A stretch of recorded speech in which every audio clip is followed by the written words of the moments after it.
Hi, and welcome everyone to Ethereal Encounters Unveiled. Today we are broadcasting live on the United Public Radio Network and the UFO Paranormal Radio Network, 105.3 on the Gulf Coast and 107.7 FM in beautiful New Orleans. Hello, everyone. I'm super excited to have you all here today. Please be sure and pop in. We love questions and our guests loves them as well. So please be sure, join the chat and you can throw some questions or comments at us. So today the topic is a very controversial one and it's called, is the earth flat or is there a global conspiracy to hide the truth? And tonight, we're not here to debate or argue about whether or not the earth is a sphere or flat, but we're here to ask questions, powerful questions. What if everything we've been taught is wrong? For centuries, we've been told one story about our world, but what if the truth has been hidden in plain sight, just waiting for us to see it with our own eyes? Tonight, we're going to hear a perspective that challenges the very foundation of our reality. And we're going to explore what happens when you decide to question everything. So open your minds, listen closely, and at the end of the conversation, you can make a decision for yourself. And with that, I'm very excited to welcome David Weiss, or he's also known as Flat Earth Dave. Oh, let me fix that. Hey, Dave, thanks so much for joining us. Hey, thanks for having me. And for those of you that already know, already know the earth is flat, you probably know who I am. You probably are excited to hear about this. And for those of you that think flat earth is the dumbest thing ever, we all used to be you. Every single flat earther used to be you, including me. I refuse to look at it. I coined the term banned for life from our social media for even suggesting that I look at flat earth. And it's not until you try to debunk flat earth that you become a flat earther. And once you see it, all things like, what difference does it make? I still have to go to work on Monday will disappear because we all said it. I said it. You'll say, well, what about sunsets? What about eclipses? What about boats over the horizon? What about seasons? And you'll find out that all of these things actually disprove the globe, and some of them actually prove flat earth. So belief, last thing I'll say, I'll throw it back to you. Belief is the enemy of knowing, as Crow 777 Radio says, because belief is easy, right? I'm in Connecticut. Now you have a belief. You believe I'm in Connecticut. It takes no other effort to believe that you're done. You can go smoke a joint. You can do whatever you want, right? You can believe it. But if you wanted to know it, you'd have to do a little research, spend a little time, a little effort, a little brain power to confirm it. So you can believe you live on a globe, but I will demonstrate today, if you participate, that you don't even know your own model. Because if you did, you'd be a flat earther. Well said. Well said. Let's just go for a few minutes about how, what changed your mind? What, I know you set out to disprove it originally, right? Yeah. So just kind of go over that a little bit. What got you into this? You're very well known. You have millions of followers.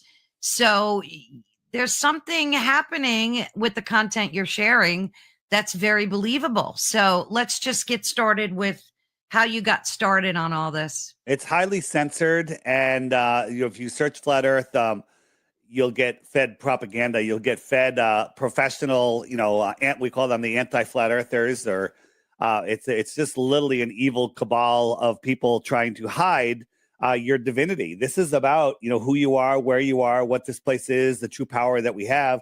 They want you to believe that you live on a spinning wet rock in a scientifically impossible space vacuum, that you evolved from pond scum and monkeys, and that they're hiding creation. People say, oh, it's a religious thing. Absolutely not.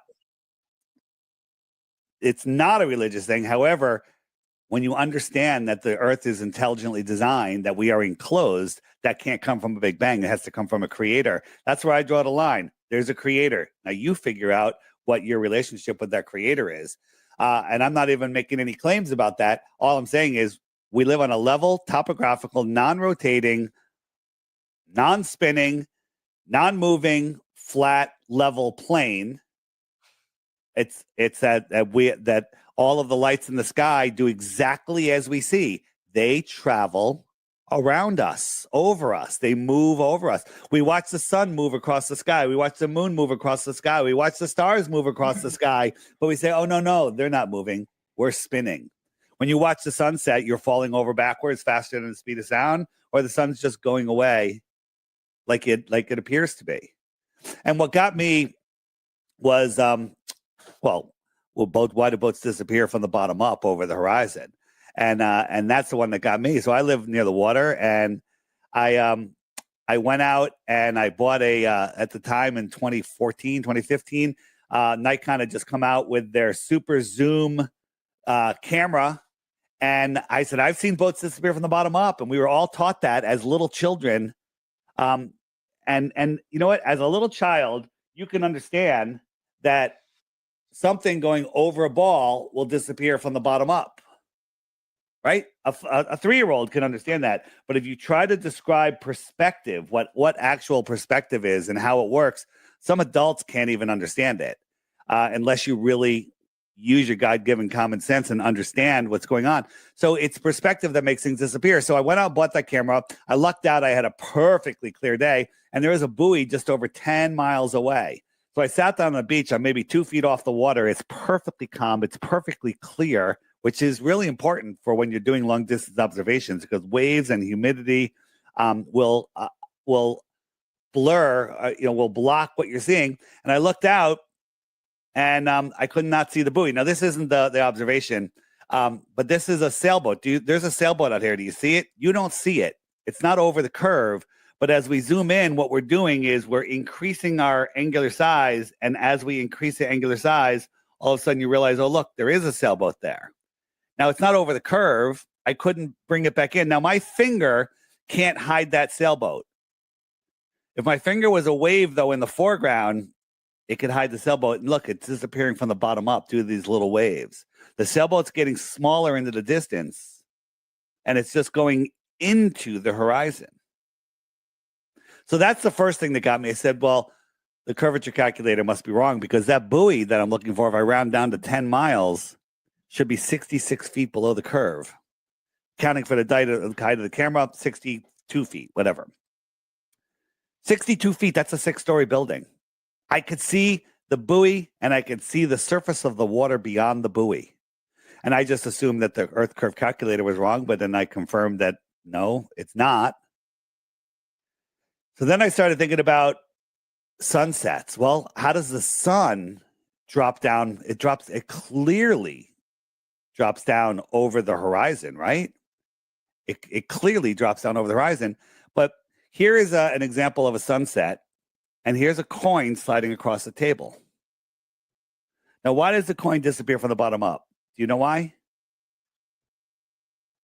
It's pretty easy. Because the camera is slightly lower than the table. It makes sense. If the camera was up higher, we'd probably see the coin all the way across the table. Correct? Makes sense, right? Just like this. If I get my sun here, and if this is the horizon, and I move the sun away, the horizon's slightly higher than the camera, and it disappears from the bottom up. But when we look out over the water's not higher than our feet. Our head's higher than our feet. The water should be going lower and lower and lower, but the sun will disappear. Now, the horizon always appears to be at eye level. It always appears to be at eye level. But, and flat earthers say, the horizon always rises to eye level. Well, that's not true. That's not true at all. If there was no atmosphere, the water was perfectly calm, there was no obfuscation, the horizon would be 6 feet below my eyes for me, always. Because on a flat earth, on a globe earth, it would just drop lower and lower the farther out you go. At 3 miles, it would be 12 feet below my eyes because I'm 6 feet above the water. The water's 6 feet drop in 3 miles. At 10 miles, it would be 66 feet plus my 6 feet tall, 72 feet below my eye level. But we look out and we see things that all appear to be at eye level. So let me show you this. This is, what do I want to show you? I want to show you this one. So here we are in New York City. We're looking straight up. Now, this is, I got the sun. Let's say it's noon. You got this 50-story building. Now, the sun is going to move. We'll make it go to like 1 o'clock. So at 1 o'clock, here's the question. We're looking straight up now. Is the sun below the horizon or is it just beyond the building?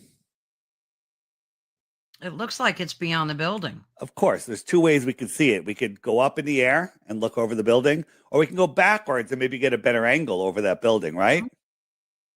So if we go, if we look at a perspective grid, we're all shown this in school, and we put a guy here, his eye line is right here, and I'll throw this mountain in here. I got the sun up there. Let's say this mountain's 3,000 feet high. Mm-hmm. And we'll watch the sun go away. Now, is the sun below the horizon or is it just beyond the mountain? Again, to me, it looks like it's beyond the mountain. Of course, it's beyond the mountain. I can float up in the air and look at it, or I can go backwards. Let's say I go backwards like 25 miles. At 25 miles away, there's the top of the mountain, 3,000 feet above my eye level, but it looks like it's at my eye level. Right. Now, here's the sun going away again. Is it going below the horizon or is it going beyond the mountain? It looks like it's going beyond the mountain. Yeah, but it also, if you didn't understand that the horizon is thousands of feet above your eye level, the sun is going beyond it. You would think it's going below the curve because of programming. Now, it gets worse. These clouds, let's say these clouds are 5,000 feet above the mountain. Mm-hmm. So these clouds are 5,000 feet, so 8,000 feet here, but 5,000 feet above the mountain. So here, these clouds are 5,000 feet above the 3,000-foot mountain. So that's 8,000 feet. This line that looks like it's at his eye level is 8,000 feet above his eye level. And as the sun goes away, it just goes beyond this horizontal eye zone that's thousands of feet above his eye level. And if there's no clouds and no mountain, it doesn't matter because the entire atmosphere compresses into that line and becomes opaque over a relatively short distance, 100 miles max. You can't see because the horizon, it becomes opaque over distance. Actually, you can actually see a little farther than that, but you won't see like a mountain at 100 miles away easily unless it's super, super, super clear. So how does that translate into the Earth being flat, though? Like if the sun is, go ahead. Go ahead. No, ask the question because I'm not sure where you're going.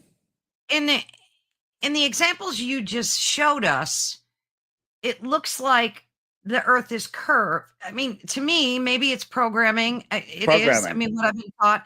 It looks like the sun is setting and it's beyond the curvature. Well, that's what it looks like, but it's going beyond the horizon. The horizon is not below your feet. The horizon at that distance is thousands of feet. It's all of the atmosphere compressed together due to perspective, and it looks like it's at your eye level due to the perspective. The sun is above that. Boats and mountains are below that.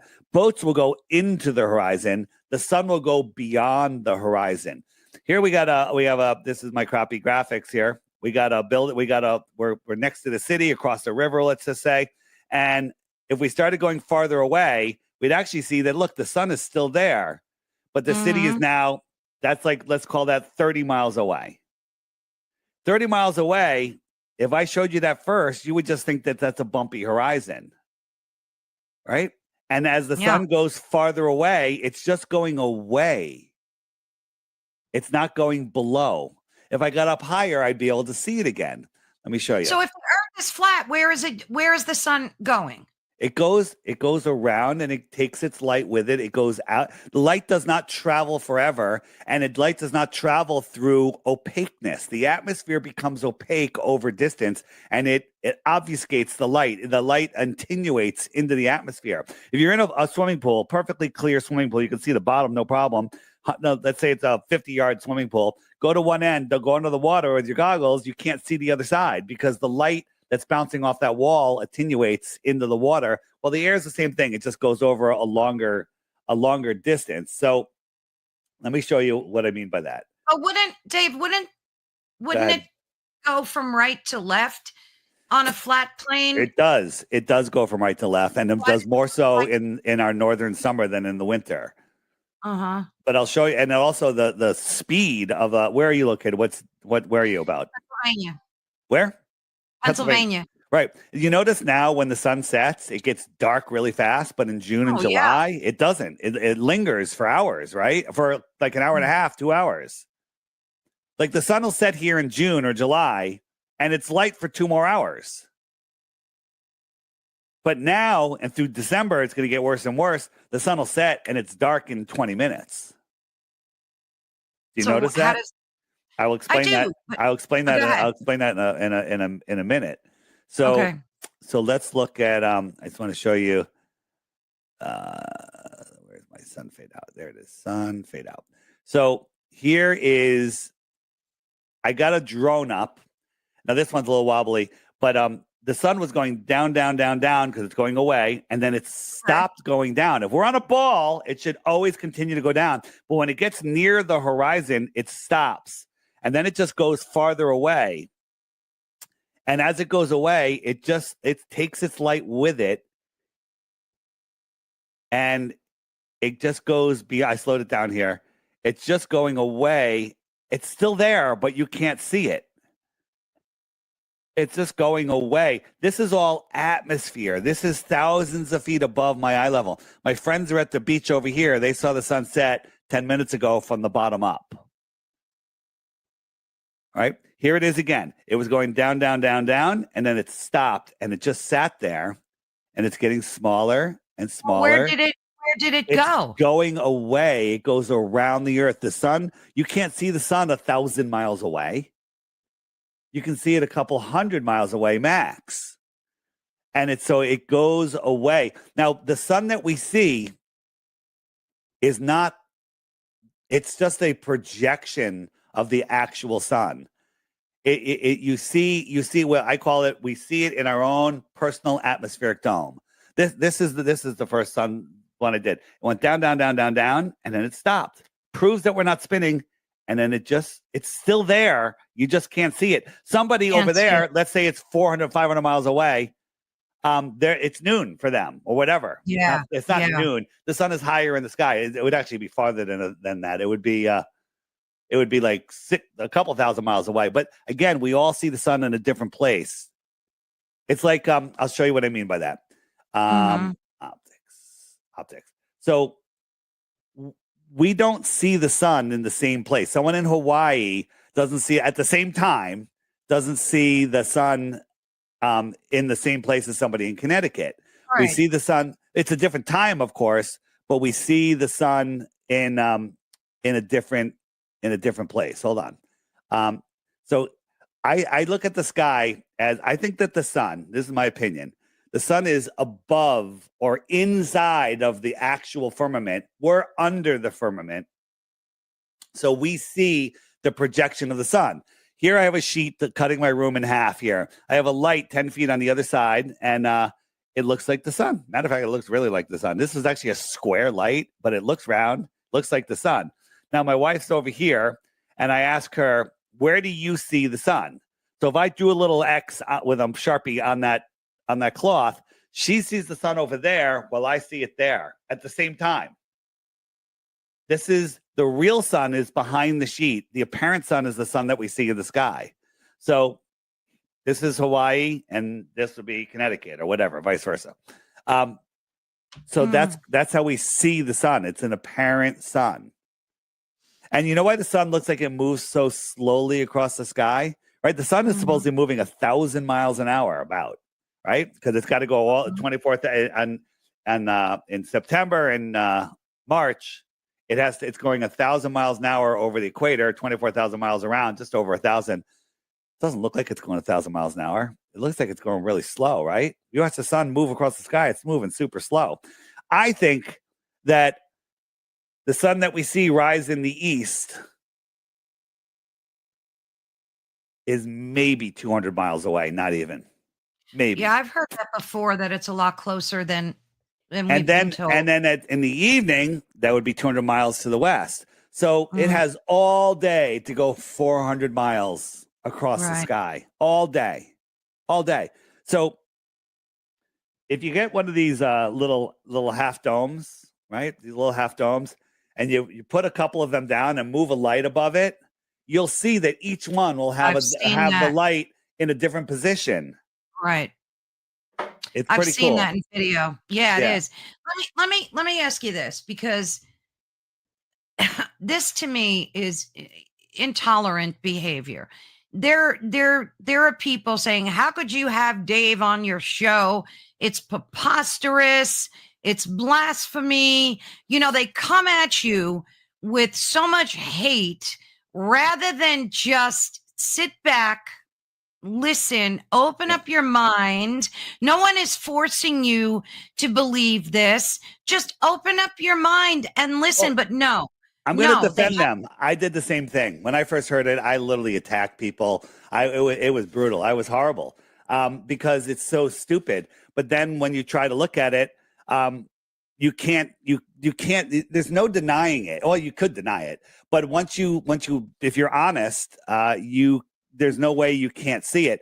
I'm on TikTok lots of mornings on angels_of_light channel. And we let globers come up one at a time. And if they can present one piece of globe evidence, they win 3 Bitcoins. Okay. How could you have me on my channel? I'm offering 3 Bitcoins for one proof, scientific proof that we live on a globe. And no one has been able to do it. How about that? Not one person. Not one person. No one ever will. And and if they did, the 3 Bitcoins would be nothing, because they'd be so famous and so rich. It would be amazing, because no one has been able to do it. Every scientific experiment to prove axial rotation, curvature, or containing a gas without a container has failed and proven the opposite. Yeah. Yeah, I mean, I'm not here to talk about what I believe. I'm just open-minded. I want to learn. I want to be able to the people that are questioning this deserve to get answers. And maybe at the end of the day, yeah. So it's, there's so many hateful comments. Yeah. I had to kick the guy out of the chat just now, and there's another hateful comment. I mean, instead of putting a hateful comment, throw on your globe proof. Give me your globe proof, and I will address it. So you keep an eye out. You keep an eye on the chat. You should be ashamed of yourself, and you've been disproven so many times. Yeah, I don't know. So let's read that comment. No, let's read the comment. Dave the Grifter. So I'm a grifter. Yeah. Be ashamed of yourself. You've been debunked so many times. People have listened to Dave and his BS and have better minds. And the better minds have squashed his BS, and he's waffled on going to TFE. All right, so where's your globe proof? It's all just empty comments, right? And he's talking about TFE, which is a fake preacher out of Denver, had a false binary that said, if we go to Antarctica and the sun does this, the earth is flat. If the sun does that, the earth is a globe. Well, that's a false binary, because the lights in the sky have nothing to do with the shape of the earth. What the lights in the sky tell us is how well we understand the sky. That's it. We've measured the earth. The earth is provably not a sphere, provably level, stationary. And the lights in the sky come with a lot of baggage that actually completely disprove it. So there you go. I mean, I'm not going to show any more of these, but I didn't hear you trash anybody. Let me ask you this question, Dave. Sure. I love a good conspiracy theory. I love picking it apart. I do it all the time. We all do. If the earth was truly flat, it would have to be the biggest conspiracy theory known to mankind. That means that NASA, every government agency, every astronaut, the space station, everything, they're all in on it. How is that possible? Yeah, well, they're all of these space agencies. They're all in on it. All the world space agencies. They all train in Florida at NASA's facility. So that's weird. We're at war, but they all train with NASA.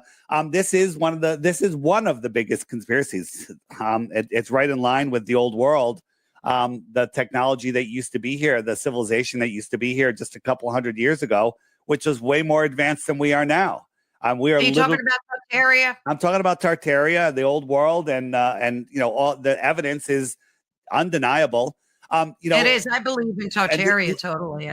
The last thing about the guy in the chat, is saying if you look, he's saying that you can learn from McToon. McToon, his real name is Ryan. Ryan, I forget his last name, but he uses a fake name. He is a government agent. His bullshit is unbelievably ridiculous. And they say I got schooled by Professor Dave. These guys come on these shows all the time. They go, Professor Dave schooled you. I'm like, okay, can you give me one point Professor Dave made that schooled me? And they can never come up with 1 point. Not even one.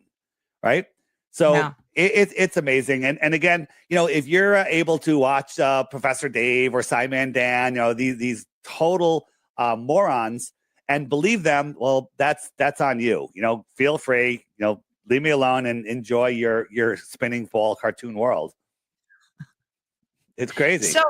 So to get back to my question, so that's the only thing that prevents me really, because I've watched a lot of your content and a lot of it makes sense, I have to admit, but the conspiracy part of it, I cannot fathom in my brain that everybody would be in on it. Well, who's in on it? There's not that many people in on it. I would say that many of the politicians don't know. A lot of the people that work at NASA, they don't know, but there's not as many people working at NASA as you would think. And then the question you ask is, why would they lie? What's the point? And it's really there's a lot to it. I mean, some of the reasons be they're hiding free energy, provable. They're hiding the creator. They're hiding our spirituality. They're hiding more land. They're hiding more resources. Scientific knowledge, what's in Antarctica, they're hiding that we're special, we're at the center of creation. That's enough right there. They're hiding your true potential. And people are like, well, what difference does it make? The shape of the earth doesn't matter. I agree, shape doesn't matter. It's your position in this place and what it is. It's the fact that your thoughts create your physical reality. They don't want you to know that. They don't want you to know how to manifest with the moon cycles. They don't want you to understand the energy of this world. They don't want you to understand that we are incredible, powerful creators. They want you to believe that you're an insignificant speck flying in a space vacuum, which is ridiculous. I mean, we get whistleblowers all the time with UAPs, and they're all coming to surface now more than ever. So there's not one whistleblower that you've come across that has worked for NASA or no, that's not true at all. There's plenty. There's astronauts that have come out and said the Earth is flat. Buzz Aldrin keeps trying to tell people. I've seen that. Yeah. But there's a Russian astronaut that he was having a bad day or something. He was on a podcast, and they're like, some people say the Earth is flat. What can you say? And he said, I forget the exact words, but it translated. He said, "I could assure you the Earth is flat, and I could assure you nobody has ever been to space." I mean, isn't that enough? I've heard that. I've heard that. There's only been like 50 people, or there's a small number of people that allegedly have been to space, right? Like, where are these people? Where and they're all Freemasons. I mean, Bart Sabrell, who's not a flat earther, has debunked the moon missions. Has debunked NASA. Yeah. When you look at NASA, and SpaceX and see that they're faking space, that should make you wonder. Let's take a look at one of Elon. Elon's our hero, right? Elon, richest man in the world. Everyone loves Elon, right? So let's look at one of his.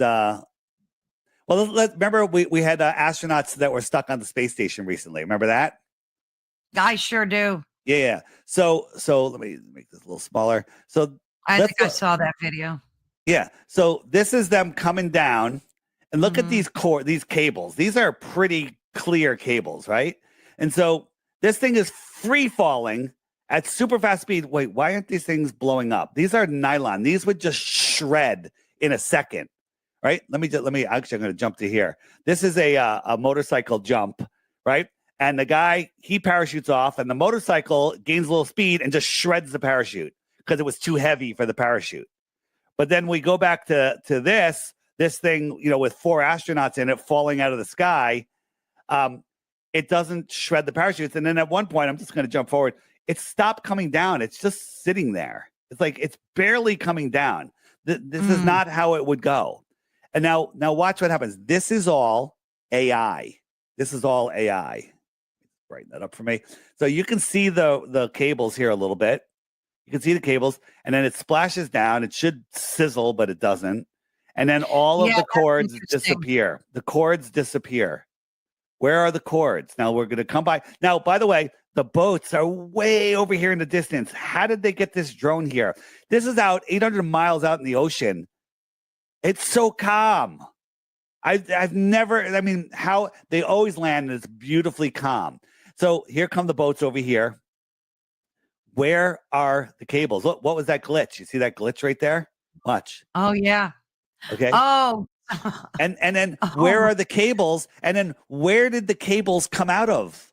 It was showing us that big compartment at the top, but there's no compartment. Where did the parachutes come out of? Now, people say, oh, it's coming out of that little hole. That's not what we saw. Let's go back. It's coming out of this. This is a view out of the top. Where's this big compartment? Yeah. So going back forward, where is that compartment? Where are the cables? There should be cables strapped down and going across the water. There's no cables. And the fact that it's not sizzling is crazy. It should be, there should be smoke or something. There should be something, but there's not. And how big? This looks pretty small. Like there's 4 people in there. I don't know about that. And these boats will come up, and there's no cables. Right now, some people say that they came out of here. That doesn't make any sense. Where are the straps? Where are the straps? Oh, did it eject them? Does it know to eject them and they've all sunk? They'll just make up excuses. I can make up excuses too. Yeah. And these boats come in. They don't worry about anything about catching the straps in their propellers or anything. It's all absolute and total nonsense. And then if you look at Elon. Yeah, go ahead. This is if we weren't like, if you saw this with no context, you'd be like, this is just a horrible B-rated movie, right? This is the rocket that's supposedly going to go to Mars. Now look how slow it's going. This little flame is lifting this thing up. And where's all that thrust? It should be just obliterating that smoke, all that thrust. Now, how high is it? The camera on the ground is getting a side view, so it's not very high. Ooh, it's very high now from the onboard. And now look at the smoke. Look how slow it's going. And now it's even higher. And then now look, the engines turn off. Now it's falling. How high is it? Look at the speed of the smoke. Watch the next edit. The smoke will go even slower. Ready? Edit. Here it comes. Look at the smoke. This thing is free falling. It's not going up anymore. It's free falling. It should be going hundreds of miles. Whoa, how did it get that high? This is in order. I did not take this out of order. Now this thing is falling. Now the engines are going to turn on. It's magically going to stand upright. 2 of the 3 engines are going to burn out, and it's going to land upright. Ready? The cameraman's going to do a Superman and get underneath it. Ready? It's going to 1, 2, 3 engines go on. It goes upright. Cameraman somehow gets underneath it. 2 of the engines are going to burn out. Ready? 1, 2. And it's going to land upright with a whole bunch of CGI smoke. Ready? Here it comes. Somehow the cameraman, he's brave, CGI smoke, and it lands upright. If you believe that is a real rocket launch, you should tune off the show right now. You should just go away and just go watch Sesame Street. AI. It really does. The thing is, too, I personally, on a personal note, I don't trust the government at all. Not even 2%. I just don't. So someone asked, did people die? Now, I've seen so many videos of their doppelgangers working in colleges, and we're talking about the astronauts that supposedly died in the. Is that fake news? It's total fake news. So no, that's not fake news. It's fake that they died. That was they wheeled in televisions to every classroom. This is 2 different launches. They're showing it in space, and it's the exact same footage. So they're faking footage, different years, and it's the exact same thing. And then during one of the satellite launches from the shuttle, all of a sudden you can see a guy's face over here. This is a model. I know, that's insane. And what about the air bubbles? Because they film underwater. Bubbles in space, absolutely. So, and what about the astronaut's tank that filled up with his mask filled up with water? How the frig does that happen? So this is an airplane. Think about this. The airplane, it's pretty aerodynamic. There's no real sharp edges. This is like a 747 or whatever, right? This is the SR-71. It's like a razor blade, and it doesn't have any paint on it because it goes so fast, the paint would burn off of it, right? It goes like Mach 3. This goes Mach 23. Look at the inset windows. This is the space shuttle. This would get ripped to shreds. They want you to believe in absolute nonsense, right? So let's look at a couple pictures here. What is the space shuttle? This is a blimp. It's a fireworks. This is a balloon. There's nobody on this. Right? Look at these holes here, right? This has to be perfectly smooth to go a fraction of the speed they claim it goes. These are jet engines. This is like an airplane. When they land, there's actually a video of one of these things taking off on a runway. So it's just an airplane. But look at these windows. You wouldn't have that on a regular airplane that goes 500 miles an hour because the turbulence from these inset windows would rip the plane apart. Jesus. So all the astronauts that you see them walking out and they're all getting ready to go in a rocket and go into space, they're all lying. Well, these guys are all lying. These guys are all lying. 5 of the 6 have been identified and found, and they may be dragged into court soon. And 2 or 3 of them say they have identical twins. There's no record of them having identical twins, but they're saying they have identical twins. And what's interesting, at the funeral, none of their siblings, the twins, showed up at the funeral. Weird. This is what I mean. You know, it's proof like this that really makes me not believe anything the government tells me. I mean, those are the exact same people that supposedly died in the. It's crazy. This is 4 million pounds blowing around in the wind like a balloon. It's like a bouncy house. It's blowing around in the wind. 4 million pounds doesn't move like that. It's blowing around in the wind. It doesn't do that. 4 million pounds. 4 million pounds to lift it off the ground, the thrust would pulverize, would vaporize the cement below it. Now, this is a metal, multi-ton empty tank that's falling back to Earth. Now, supposedly it's going to deatomize. It goes so fast it burns up and it never crashes. They don't recover it. Does that look like it's falling, or does it look like it's floating? It looks like it's floating. It looks like it's floating. In a second, you're going to see a tissue. See it? You see the tissue go by? Oh, my goodness. Right? Watch it again. There's a tissue. It's going to come by here just to show you how slow this thing is going. Now, this is falling. Ready? It's coming in like 3 seconds. 2, 1, and where is it? There. Was that it? I saw something. Yeah. I saw some white object. Yeah. So here's the thing. Who's filming this? I always ask that question. This is supposedly being filmed. Who's filming these things? Yeah. So this is being filmed by the guys on the shuttle. Now, this thing is free falling. Let me show you again. This thing is free. What's that shadow? That's weird. Oh, no. Maybe that's just on the lens. So this is the guys on the shuttle. They're going up at 25,000 miles an hour in the opposite direction. That thing's falling, but somehow they're keeping it in frame. They're keeping it in frame. Let me just jump forward here. Hold on. So when I say to somebody, you can't see the Earth curve, can you? Do you think you can see the Earth curve here? I would imagine so. Well, it looks like it, right? It does look like it. But NASA gets $80 million a day. I get 0. This is a front yard with a solar panel. I saw that. Isn't that crazy? All right. So I'm saying, do you think you can be deceived? So here it is. Here it's going down. And then we caught something that went by in the window, that went by in the video. Here's Felix Baumgartner jumping on the Red Bull jump. Watch how fast he disappears, right? That's a stationary camera. That camera isn't going 25,000 miles in the opposite direction. Boom, he's gone, right? This thing is free falling. It's pretty close to the clouds already. Wait a minute. Is it above the clouds or is it below the clouds? I really can't tell. You don't know which way you're looking, down or up, but we're assuming we're looking down. Now watch. We think it's a blimp recovery vehicle. Ready? 3, 2, 1. Did you see it? Yeah, I sure did. So we zoomed in on it. It looks like a quadcopter cloaked somehow.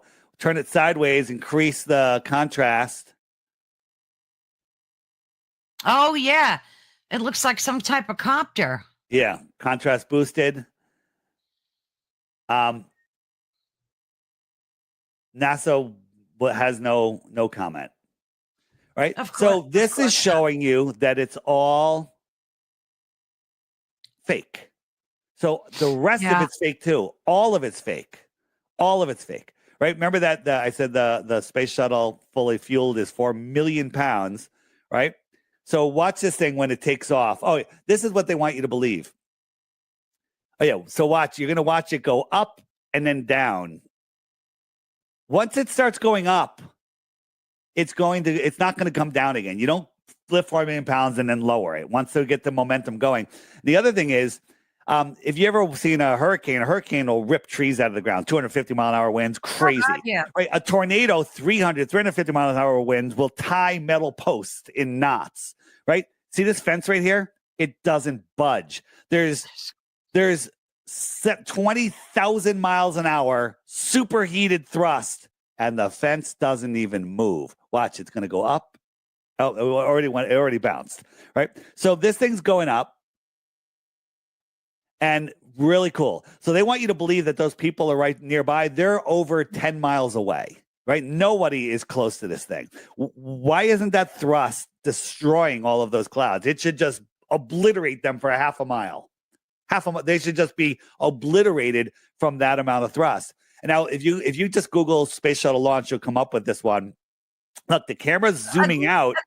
AI, Dave, what? Is this video AI? No, this is actual what they showed us. This is actually launch, but the launch is of a blimp with a smoke display. It's just blowing out smoke. And so people will see this. Now, when we always see those rockets launch, they always go so slow and they go, well, it's gaining speed. It's gaining speed. Yeah. But the camera's zooming out to make it look like it's going even faster. It's not. It's going so slow. It's curving. It goes out over the ocean and it crashes. But when it was, I think 30 miles downwind. This is 30 miles downstream, they tell you. And all of a sudden, it's going to let go of the solid rocket boosters. Now, they say you can't turn them off. So when they let go, they should really fly away. And they show it. There's an explosion, and it goes, psh, and when you watch it, you hear it at the exact same time you see it. Well, that's a problem. That sound should take over 90 seconds to catch up to the light against your eyes. That's right. And when it goes, how are those things going sideways and keeping up with it? How come they're not just flying off like a bottle rocket without a stem? Right? So again, it's all fake. It's all fake. And if you can't see through it, I can't help you. Yeah, I mean, people, I understand they get wrapped up in their cognitive dissonance. I get that. You said you were that way too. But at least, keep the hate at bay.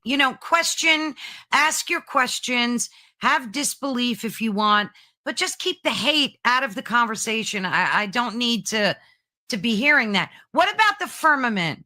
Are these rockets curving, or because I've seen some video where they're actually hitting the firmament? I don't know if that's AI. I don't. No, that's not AI. They might be hitting a plasma layer up there. I don't know. It didn't look that far to me when I see that stuff. I think they're just trying to gaslight us. But the fact that you're breathing air right now proves that we are contained. Now, what is the firmament? I don't know. The Bible says it's molten glass. It could be energetic. It could just be water. Right? God separated the waters from the waters and created the firmament. Think about when you're heating a pot of water. The bubbles are starting to form on the bottom. Now imagine yourself a microbe inside that bubble. You're on the pan, it's flat, and you have that dome of water above you, and it's just being held up by air. I don't know. That could be it.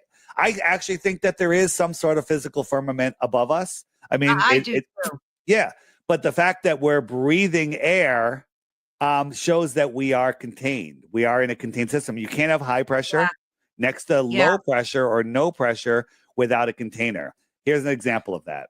Let me just show you. All right, and then I want you to answer about water seeking its own level, because that one is a big one for me. Like, how does water stay on the? What do they say? Well, we'll get to it after you're done. So here we have some gas pressure and we have a vacuum. There's no air in there, and we have a valve.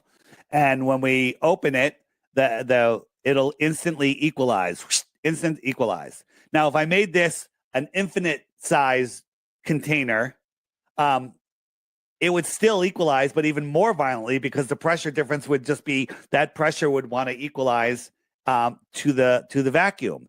So here's the issue.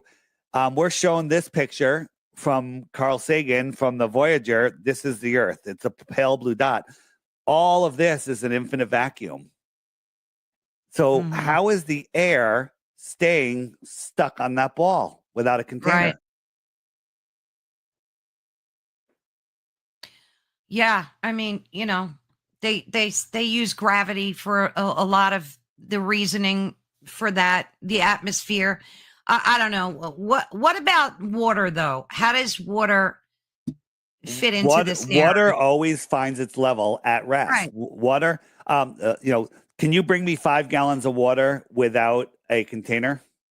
Of course not. Right. So you need a containment. So a pond is a container because the land is higher than the pond, right? Right. The land is higher than the pond. So when we had and so that's the container. Antarctica, if you look at all the continents in the world and take their average elevation, Antarctica is number 1, and it's over double what number 2 is. Well, Antarctica is the shoreline of our world pond. So here I have a canal or a lake at rest. It's flat, and when it's cold, it freezes flat. So we have a frozen lake. We have a camera 6 inches above. The whole video documents all of this, that we're not high, we're not low, right? 6 inches. And we have these 4 lights at 5 miles, 8, 7, 6, and 5 miles, right? So that doesn't sound like far, but on the globe, the required curvature is significant. Required curvature. And now the globers like to say, oh, well, it's behind a curve, so refraction. And they add 0.15 refraction or whatever it is. We had, I think I added 50% refraction, which is absolutely insane. Refraction of things hidden behind something physical does not happen at all, ever, right? But I added a ridiculous amount of refraction, and it would still be 30 feet, 22 feet, 15, and 9 feet below the physical curve. When I say below the curve, can you see my mouth? No. Why? Well, your globe is covering it. It's below the curve, right? Oh, right. Yeah. It's below the curve. And zooming in will not bring it back. Well, we see them all here on a straight level line. So there's 2 explanations. One, Earth is flat, the camera's right here, and it sees the lights, 1, 2, 3, 4. The other one is the camera's 6 inches off the ball, which would make its tangent horizon less than 1 mile away, as the ball requires.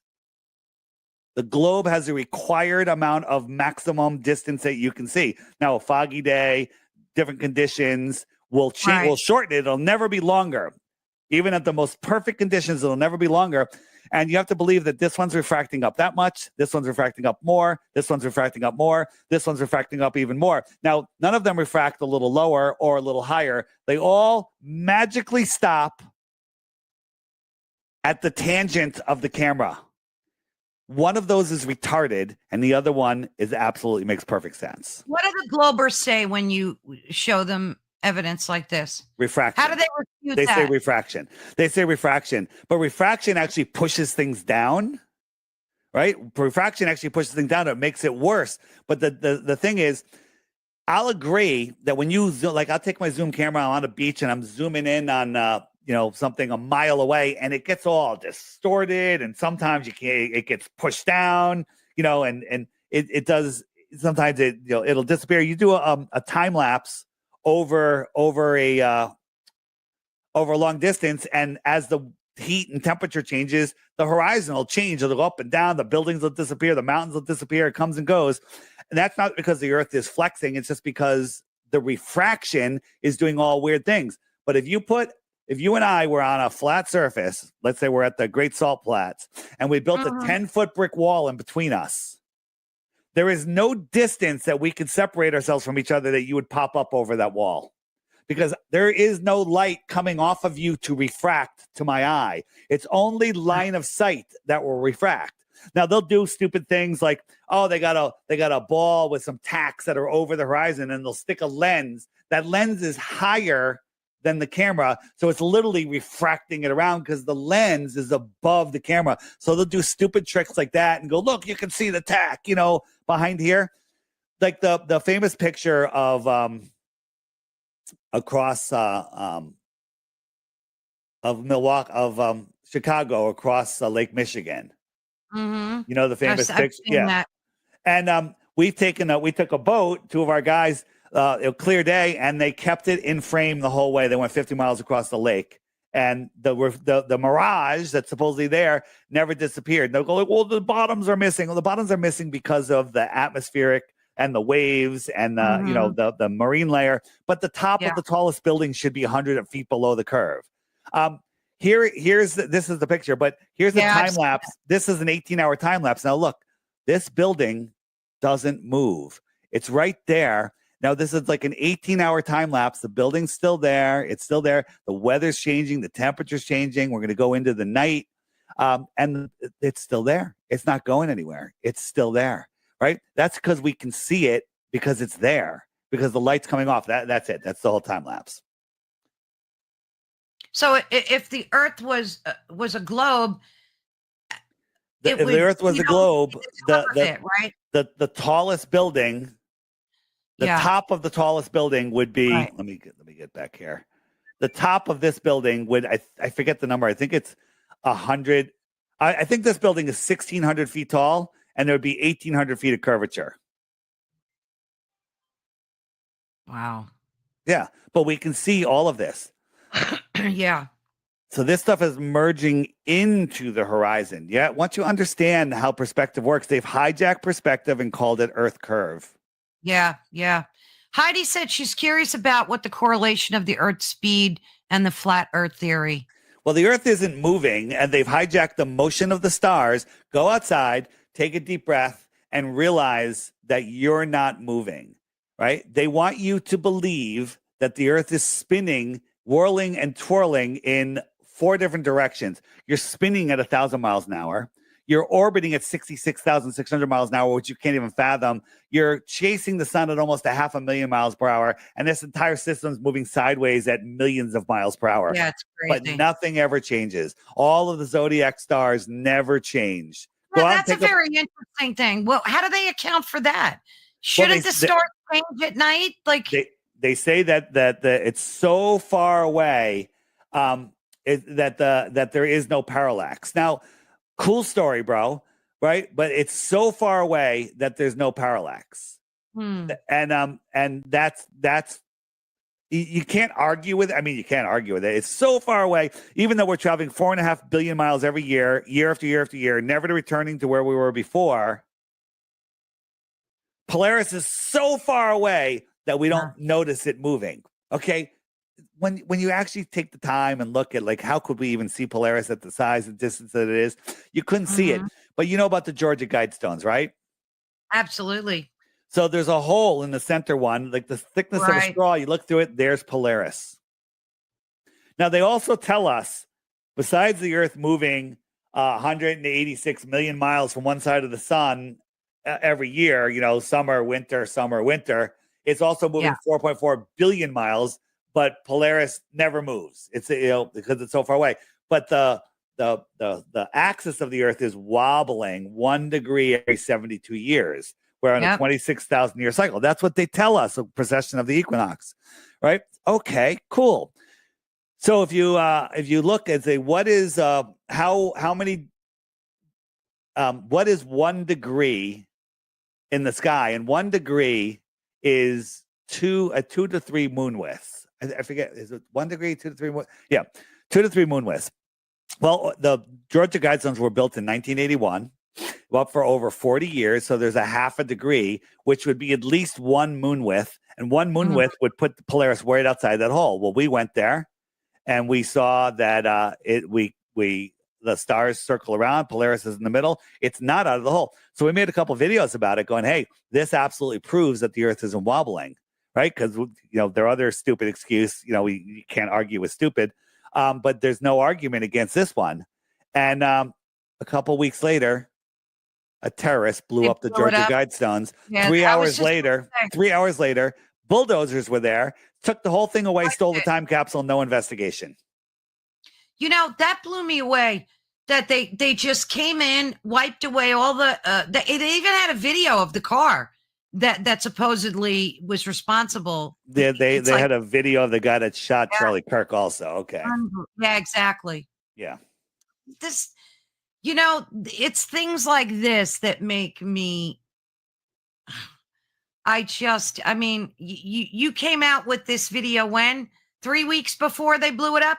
It was started going viral. I don't know. It's actually a little longer than that. But then, when it really started getting noticed, boom, the Georgia Guidestones got blown up. Isn't that crazy? Yeah, it's amazing. What about satellites? Because, I don't know. Are they fake news? I mean, seriously, are they just balloons that, because I've seen both sides of, I've seen satellites in the sky. You have? Up at a big telescope. I went to my local college. Yeah, you see a little tiny light moving in the sky. They tell you it's a satellite. Yeah. You can see them with your naked eye, too. You know that? Yeah, absolutely. Right. So we see these little things. So when you look up at a 747, how big is it at cruising altitude? Like 5 to 7 miles high. It's tiny, right? It's a little tiny thing. Can you make out the engine on a 747? Jeez, no. No, but if I doubled the height of the 747, which is gigantic, could you see the 747? Put it up at 10 to 14 miles high? Of course not. You wouldn't be able to see it. They're telling you that these satellites that are way smaller than the engine, what the hell are we saying? that they're 350 miles up, and that's when they're directly above you. When they're farther away, they're even farther. When they're not above you, and you're seeing it with your naked eye, we're seeing light phenomena in the sky. If you ever get military grade night vision goggles, look up at the sky, you won't know what to think anymore. There's so much stuff going on up there that I don't know if it's natural, if it's I don't know what it is. I mean, it could be some tech up there, but I don't know. It looks like literally like neurons in a brain. It's crazy. So what are these lights that we're seeing that we think are satellites? Well, you can see the ISS, right? And now I had an ISS tracker. Yeah, they sent email to track it. But the thing is, I was told, all right, the ISS is going to show up over here, and it's going to show up at this time, and it's going to go across the sky. And I watched it for 8 minutes. Well, let me think about that. It's traveling at 17,500 miles an hour. I saw it show up. It went right over my head, and I saw it for like 4 minutes more after it went over my head. 4 minutes more. So over my head, it's 250 miles away. Mm-hmm.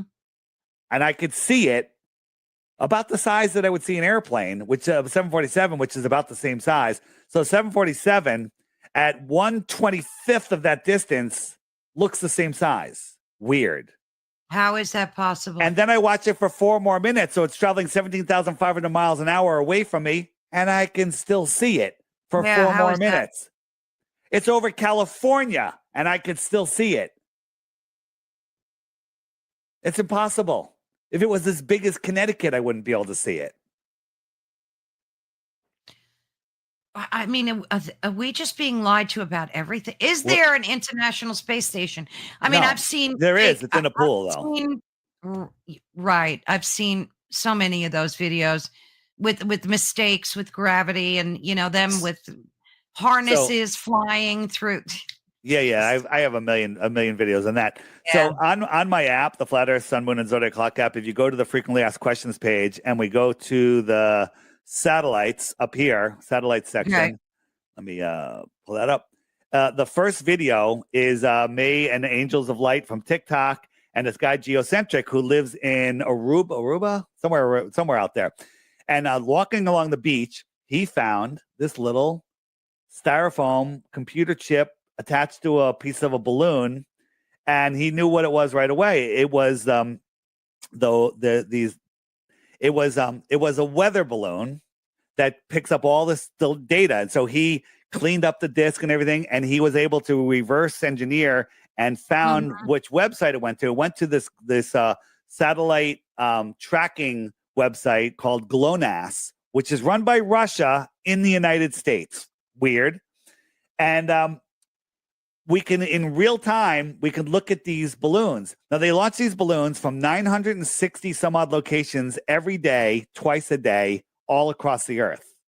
And that's how they map out all the jet streams and barometric pressure and everything. And it's all fed to a supercomputer. But if you go to this website, it's telling you that these are satellites in space when they're balloons. It's telling you they're satellites in space when they're literally just balloons, thousands of feet up, not miles and miles up. Yeah, I believe that to be true too. I totally do. You think that's how they do all the GPS and stuff with these balloons? The GPS is done with it's the ground positioning system. GPS works with ground-based systems. And maybe they're using some airplanes at this point, but I was asking, I was actually using ChatGPT, and I was talking about Starlink. Yeah. Right? People go, Starlink works. So let me just find my thing.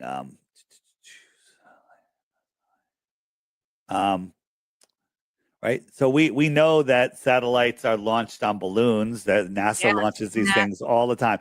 So have you ever looked up and seen the Starlink satellites? They were a big thing a few years ago. You'd see this line of lights going through the sky. Yeah, I've seen video, but not. I saw it once. It looked just like this. Now, these are tiny little satellites, but we can see them. And many people have reported that when they see them coming, they hear a jet fighter in front of them, and then they hear one behind them. To me, I think that is this is just a deception. It's to stop some guy in a Cessna going, "Hey, what's that?" And they would intercept it and say, "Stand clear." Right? So I don't know what these are. Are they drones? Is it just a string of lights being pulled through the sky? I don't know. But it's a deception. And this was these were several years ago that when they started putting them up, people are reporting seeing these lights. And since then, Elon supposedly has put up thousands of more of these strings of lights. Thousands. So everybody should be seeing these all the time, but nobody's seeing them anymore. I have never seen them. They literally stopped with the deception once people are like, okay, yeah, all right, I believe it. Yeah. And I look up at the sky every night, like every single night of my life. I look up at the sky. So we're talking about the size a little while ago. Well, yeah, look at that. Here's a jet engine, right? This is a 747. It's 7 miles high. These Starlinks, you could probably fit 30 of them inside of this engine. You can't even see the guy that's standing there. You can barely see him. That's a man. So some people say the Starlink's about 3 sizes this time, like 3 men together. That would be one Starlink satellite. How the hell are you seeing that 200, 350, 400 miles away? How is that possible? 340 miles high. Those Starlink, those lights that we just saw going by, that's 340 miles away when it's directly above you. Absolute nonsense. So how does Starlink work, though? Well, Starlink is old technology. It's the same technology that they used in Vietnam. It's the same equipment, the same radio machine. They just put a new cover on it. They called it Starlink. Now, I was asking ChatGPT, I said, Starlink satellites in the sky. I said, wouldn't it be better if you put those Starlink satellite equipment on airplanes, because they'd have a power source, they'd be able to be serviced on a regular basis? And it goes, yes, that would work really well. It would help for servicing them. You wouldn't have to worry about them. and there's airplanes everywhere. He goes, but the problem is when there's weather, airplanes are diverted around large weather systems. I said, well, what if we put it on military high flying planes that went over that weather and filled in those spots? And ChatGPT said that would be a more robust system than the actual system that they use in space. So again, you have to believe that we have these little tin cans that are somehow mirroring all of the spiraling, spinning, and whirling and twirling and different changes and motions of the Earth, and somehow just stay up there and make their perfect pass. I mean, the Earth is curving and whirling and twirling through space, and somehow those satellites are just mirroring all of those images. That it makes no sense. Well, gravity's holding onto it. Nonsense. Right. Absolute and total nonsense. Starlink is old technology. I think that it's mostly ground-based, but I think it's also in commercial airplanes. I had one guy, I forget where he was, on some remote island, and he just got Starlink service, in the last year or so. And he's a military guy, ex-military guy, and he tracks every airplane in the sky. He's all about it. And he said he noticed he loses his Starlink service quite often. When the last airplane in his area leaves, his Starlink goes down. And it's not until another one is in the area that it comes back up. So you think they're using airplanes and not satellites? Why wouldn't they? If they're not, they're being irresponsible financially. I mean, how do you what's powering those satellites? I mean, you got Starlink people. There's a lot of electricity involved. Where's it getting that electricity? True, but why lie about that? Why not just be where's the gain in the lie? The lie is to keep it's all about control. I mean, if you knew that you were at the center of creation, if you knew that governments were complete and total bullshit, if you knew that money was fake, if you knew that there was more resources, if you knew that there was more technology, if you knew about our past, if you knew who you were, if you knew how your mind worked, you would not be controllable. If you knew about sacred geometry, vortex mathematics. True, that is 100% true. So this is the most important lie of all. Most important lie of all. What? The satellites or the flat Earth? No, the entire flat Earth and history deception. The together. I'm pairing flat Earth and history. On my app, if you go to the old world section, there is so much information. So much there. If any of you people that have not I forgot to put your ticker up, looked into the old world, what's the ticker? Your ticker, so folks know where to get you. Flat Earth Dave. FlatEarthDave.com. Very, very easy. My lunch break. If you're not watching him, you're missing out. If you're new, watch Old World Order first. If you're new to it, if you want your mind blown, watch The Lost History of Flat Earth. There's all sorts of stuff, and then our history in a different view. I actually met the guy that made this when I was in Spain last week.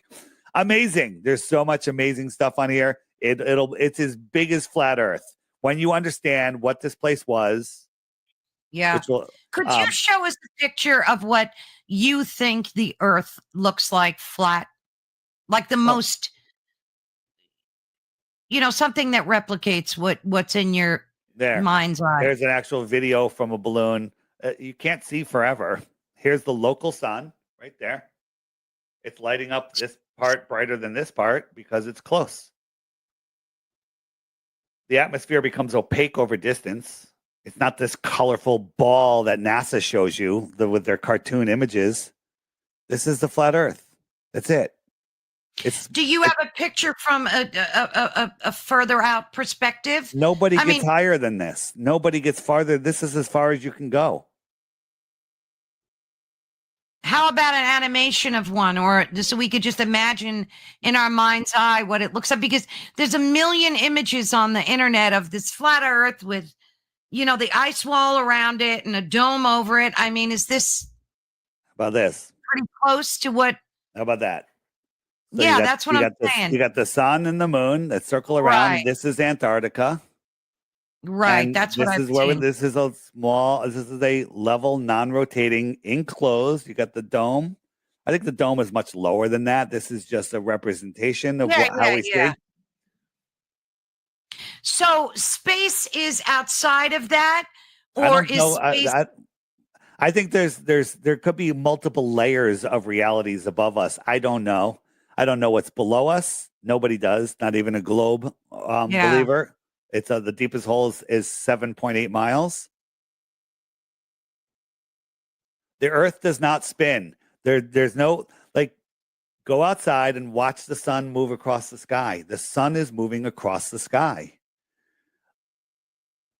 The moon moves across the sky. The stars move across the sky. People say, well, the stars go counterclockwise in the north and they go clockwise in the south. False. All of the stars, all of the luminaries rise in the east, set in the west. Mm-hmm. No matter where you are in the world, whether you're in the south or in the north, when you look north, the stars are going counterclockwise. When you turn around, they're going clockwise, period. Right? If I'm looking north and the stars are coming from my left shoulder to my right shoulder, that's counterclockwise. Right. No, wait, that's clockwise. Is that clockwise? Yeah, I think it's that's clockwise. Oh, yeah. So the stars come, I'm a little dyslexic. So the stars come up and over and down. So they're coming from my right shoulder to my left shoulder, which is counterclockwise, right? If I turn around and I look south, they're coming from my left shoulder to my right shoulder. That's clockwise. Nothing changed except my orientation. Globers love using that they spin in different directions because most people can't spatially think out what I just showed you. It's that simple. What about time-lapse photography? I've seen the Milky Way in time-lapse photography, and it does look like it's moving. The stars are moving. Absolutely 100%. Yeah. They're moving. Let me just show you. Where is? I mean, my mind is blown by a lot of this. Heidi wants to know what your thoughts are on solar flares and CMEs. Maybe that could be your next question. I will in 1 second get to that. So here we have, if you live on a ball, everything as the farther out you look should be going down and away, lower and lower and lower, not to scale, of course, not to scale, right? You're always, from your point of view, you're on the top of the ball and everything should be going down and away. So you ask a glober, is this water going down and away or is it ramping up? They're going to say, oh, it's curving down and away. That's what they're going to say because that's what they're trained into believing. So if I put two boats out here, I have a boat out here and a canoe. Mm-hmm. Why is where this boat is touching the water higher than where this boat is touching the water? Right. If it was going down and away, if it's going down and away, why is it higher? Why is it higher? And so if we compare this to a hallway, the hallway is flat and it ramps up just like the boat does, just like the water does. It's the exact same perspective. So this one's curving down and away, the other one's flat. I'll put the boats on the water again. I'll take the water away, and they're sitting on the floor. It works perfectly. And people say, well, where does the sun go? So let's lay a sunset over this. And the sun is just following the same line of perspective, and it goes beyond that opaque horizon out here. Here's another sunset. It's just going away and beyond. Beyond, not below. Beyond. And at one point, it becomes so opaque, it'll disappear from the bottom up. I'm just going back and forth here. Yeah. And then if I got street lights, they do the same thing. We know that these street lights aren't getting lower. This street light is the same height as the other street light. Yeah. Right? They're all, 25 feet up in the air, whatever it is. They follow the same lines of perspective. These street lights aren't touching the ground. They're just going beyond. And what do the globalists say about that when you show them? Because I've seen you in a lot of debates with people, and they always have an answer for anything that you they I don't know if it makes. I don't know. Sense. They have nothing other than to say that you can't compare that. You can't put the hallway isn't as long. It's a short hallway, and if it was longer, it would be curving, and it's not fair. And they make up. They do mental gymnastics, but So how about this? So when the sun sets, if we lived on a globe, the sun would go down below the globe and shine up. Yes. Like if you're on top of a mountain, you could have, here, you could have, let me show you this first. So on top of a mountain here, a couple miles up, whatever, however high it is, and the sun is setting, this stick can project a shadow. This is just, I just made this. This is what would happen, but it never happens. Shadows never become taller than the object itself. Here I got the sun going away and I got the sun going down, and watch the shadow. The sun going down, it gets higher. Yeah. The sun going away, it rises up and then it just fades out. We never witness this in real life. We always witness this. How come when you're walking, though, when you look at your shadow, it looks very oblong, like it's thinner? Well, your shadow will get longer and longer and longer. But if you were standing next to a wall on the top of the highest mountain and you're watching the sun go down, your shadow would never get taller than you, ever. On a globe, it would be required to get taller. And as the sun goes down, since you're way up on a mountain, the sun should shine on the ceiling of the house, but it'll never do that, ever. The sun will look like it's lower. It'll look like it's lower. Yeah. But it's not. Let me show you. So if I go sun under. Oops. So people say, "Oh, what about the sun? It's below the clouds." Well, here's the sun below the clouds, and it's not lighting the clouds. The tops of the clouds are lit, but it looks like it's lower. Here's the sun below the clouds, and if you look, the tops of these clouds are lit, not the bottoms. And how are the clouds in front of it? Well, this is just due to perspective, right? So here's the sun down. There's no sun, there's no light there, but you can see the sun is on top of the clouds. Right. Because it's just due to perspective. People have a hard time dealing with perspective. Here's That's, the sun. I think, the biggest challenge. Yeah. I do. It really is. Here's the sun. It's going beyond. It's just becoming opaque here, and it's just going beyond it. But the very tops of these clouds are lit. The bottoms are not. That? Now, you'll what see. Accounts for that? Because the sun's higher. The sun's never below the clouds, right? Here's the sun down. The tops of the clouds are lit. Now, you'll see stuff like this. Where is it? Where they'll say, "Oh, look, the sun's lighting up the bottom of the clouds." No, it's not. These clouds are just thin. The thicker clouds aren't letting the sunlight through. The light's coming in from the top, not from the bottom. Right? Because the bottoms of this cloud would be lit, and it's not. The top is lit. See, the biggest problem I have with the whole sun theory is that it does look like when it's setting that it's going around the curve. In my perspective, like I've seen that my whole life. So it seems that way to me. So you're saying it's not, it's like meeting the flat earth and just going sideways, right? Here's the sun. It circles around. So out here, this yellow line is the Tropic of Capricorn. And the sun migrates out to the Tropic of Capricorn by December 21st. That's when Australia has their summer because the sun is close to them. When it's close, it's high in the sky. It's like being under a street light. And then the street light down the road is lower in the sky, but it's still the same height. It's just lower. It's farther away. So come December, we're going to be freezing our asses off here on the East Coast because the sun is far away. It's low in the sky. We don't see it until later. And also, because this circle is bigger than this circle, the sun is actually going faster, which is why twilight is much less. Twilight is much less because the sun is running away faster. But on a globe, this is hard for a lot of people, the globalists, to understand. In the summer, we have long twilight. Twilight is after the sun sets, the darkness, twilight. Right. We have long twilight. And that would mean that in December, the South should have long twilight and we should have short twilight. It should be reciprocal on a globe, but it's not. Everyone in the world in June has the longest twilight they have. Whatever it is, it's different for every area. And then from June to December, everyone's twilight gets shorter worldwide. That is impossible on a globe. It only works on a flat earth. And the reason the twilight is the speed that the sun is going. Out here, it's going 50, 70% faster than it is in here.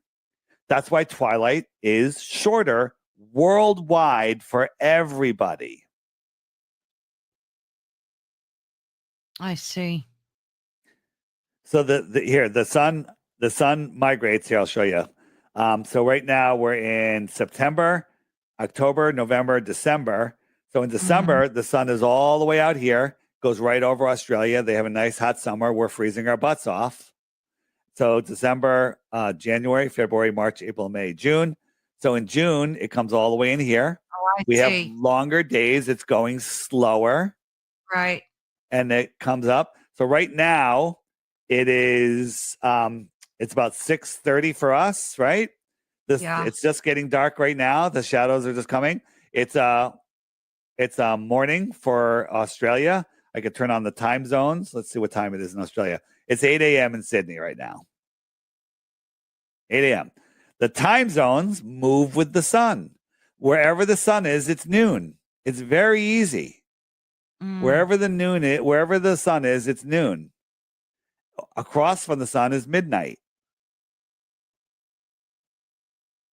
So it's not only going around, but it's getting closer to the center, right? It moves in until June and then out until December. 6 months in, 6 months out. The moon does the same thing, but every 2 weeks.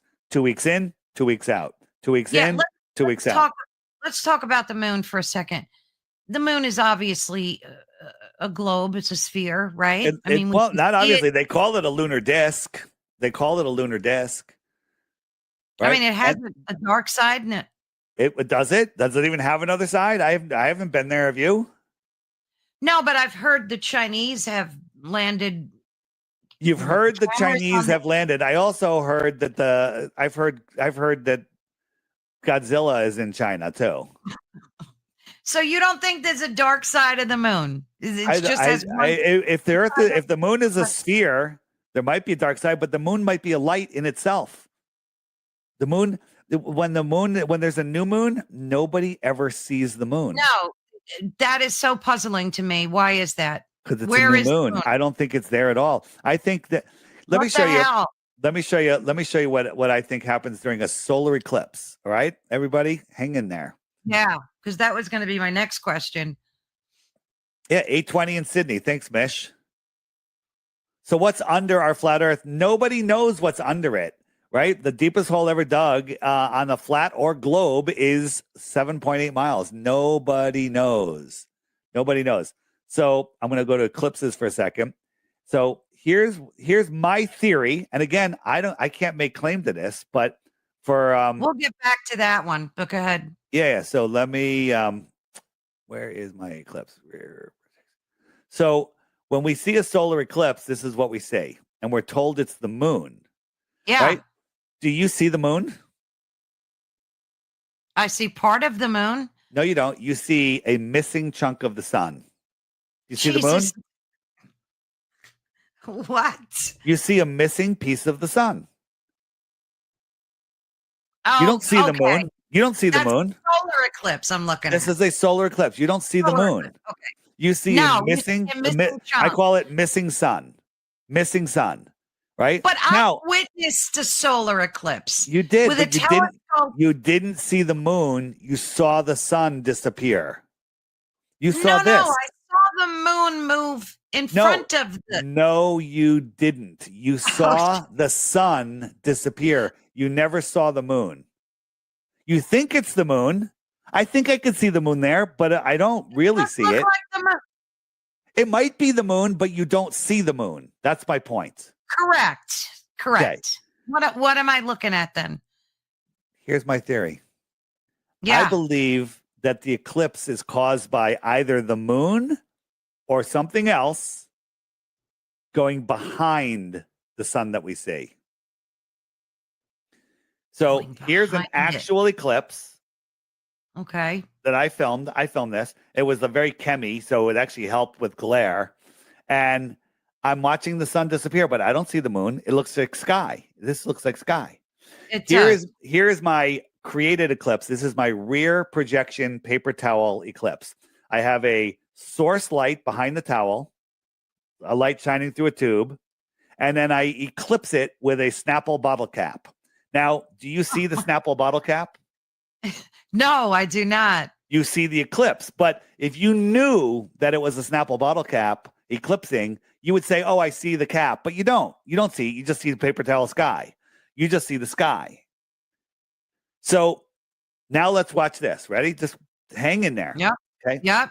It's easier to believe that you see the moon go in front of the sun. Now, this is like a 90% eclipse. The sun is so bright, it's just blowing out the lens. This is a lens flare, but this is not moving around like a lens flare. It's locked to the sun, right? If I put on like solar glasses, I would see the eclipse be the same as these two, lens flare and whatever this is, and the eclipse is there.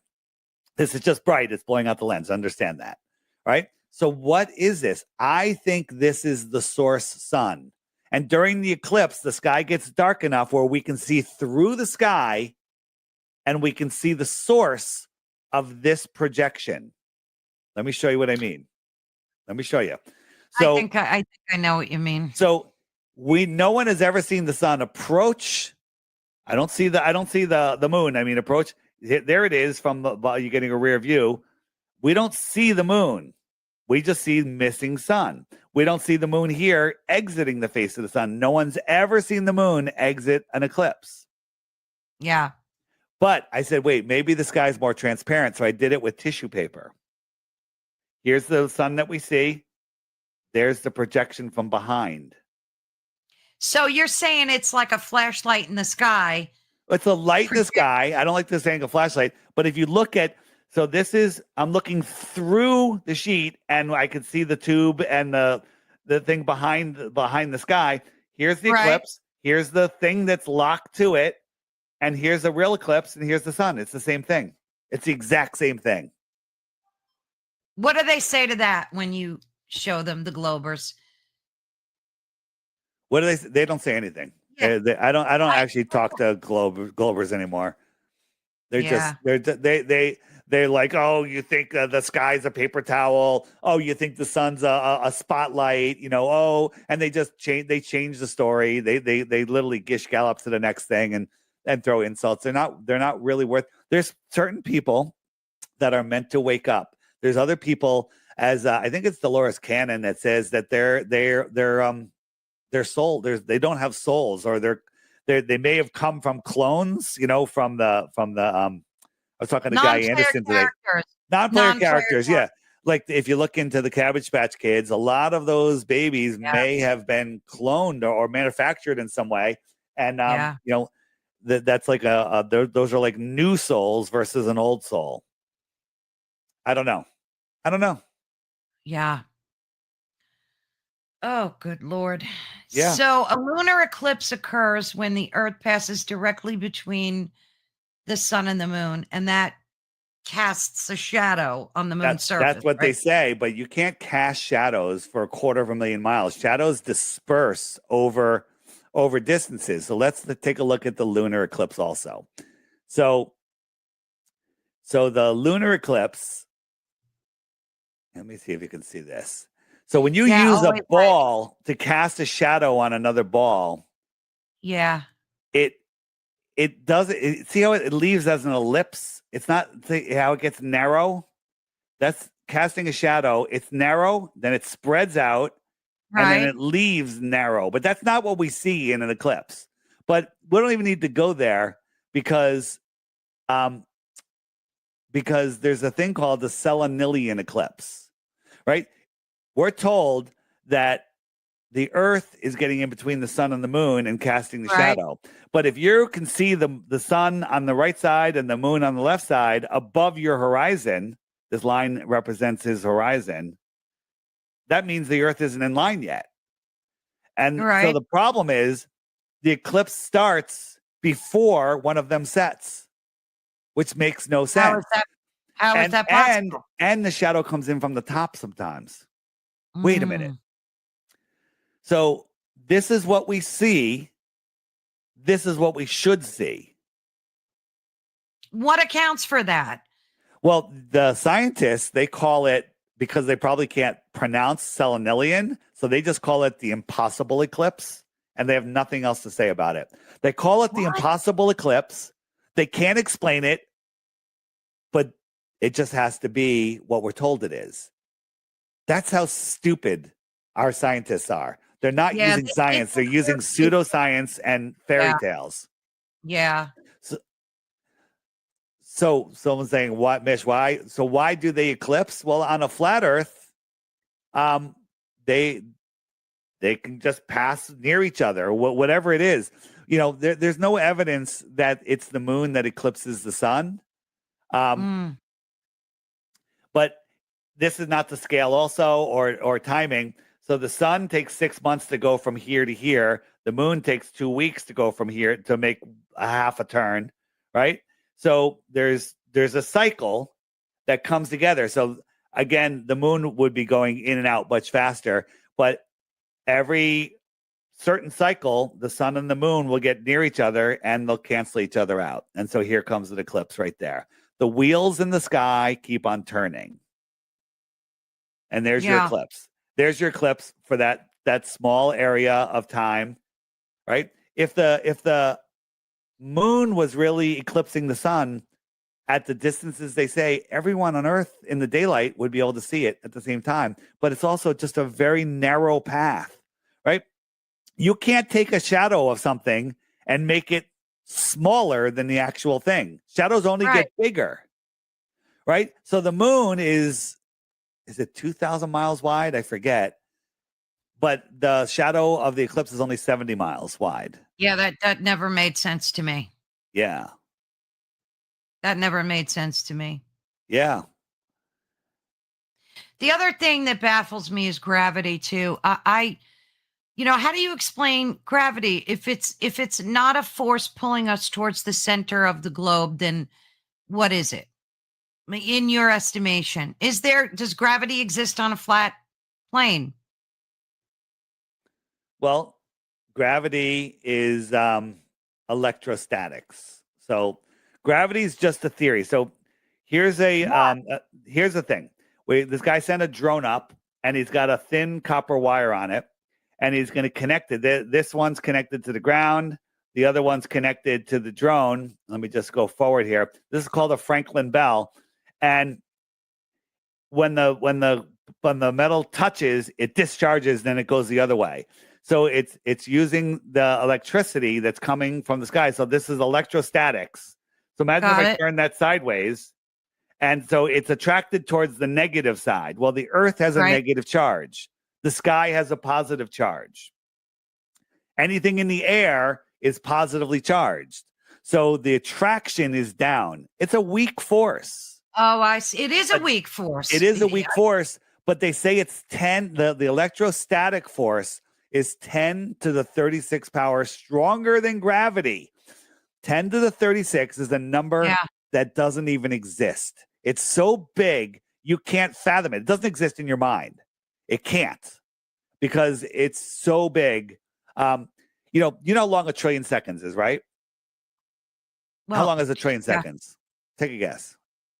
A trillion seconds. How long is it? Yeah, guess it in days or weeks or years, whatever you want. A year? A year. Very close. 31,000 years. Okay. So 1 trillion seconds is 31,000 years. I'm just showing you how big a trillion is.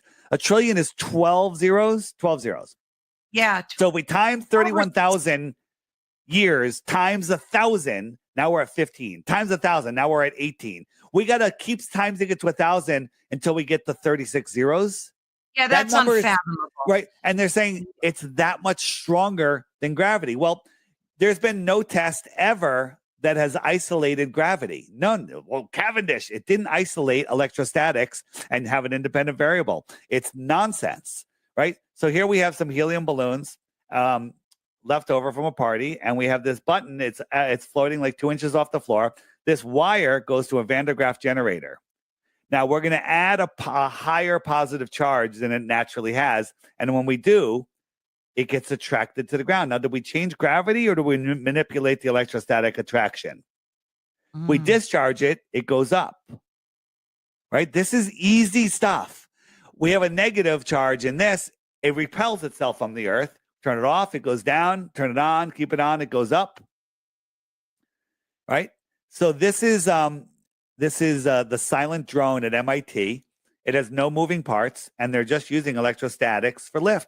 The XRT-3B triangle aircraft, if you look up the information on that, it lifts itself and propels itself with electrostatics. And I think it's pulling the electricity out of the air, so it doesn't even need to recharge. That's quite possible. I mean, it kind of relates to the whole free energy thing. Yeah. So the electrostatic charge is what is, it's testable, provable, repeatable. Yeah. Right? And then buoyancy and density sort everything else out. Buoyancy and density sort everything out. If something's lighter than the medium around it, it will rise up. And then people say, well, you know, it's holding the air down. Well, how come clouds are going this way and that way at different levels, right? Clouds are water. Water is more dense than the air. With gravity, how do they float in the sky? It's electrostatics that hold them up. Mm-hmm. And what about wind current? I mean, well, there's wind. It's high pressure, different pressure differentials. We have high pressure and low pressure due to temperature. Right. Yeah. So Mish said, how do other planets, and I thought about that too, how do they fit into the flat Earth theory? So planets used to be called wandering stars, and they changed them to planets. But in reality, we're told that all of the planets orbit the sun, right? All the planets orbit the sun. That's what they tell us. Yep. All right. So not the scale. We got the sun at the center, got all the planets going, excuse me, going around. And so not the scale. We got the Earth here. And if this is the axis of rotation, Polaris would be somewhere up here, right? Mm-hmm. Yeah. So let's pretend there's people on all these planets. We have 100 billion stars in our solar system, in our galaxy. Polaris would mean nothing significant to these other planets because there's no significance, right? They have their own. So if the Earth was tilted over here, whatever's up there, that would be Polaris, right? All these planets, their North Star would be there, their North Star would be there, their North Star would be there, right? So Polaris is not important to the other planets. I made that clear? Yes, very. Okay.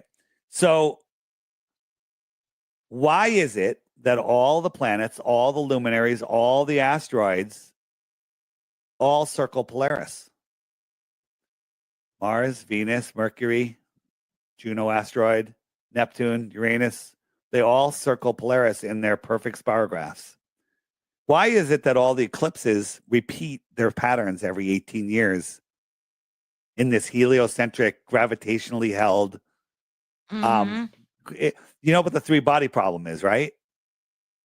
The three-body problem? Three-body problem. The three-body problem is with gravity, where they cannot model more than three bodies at a time.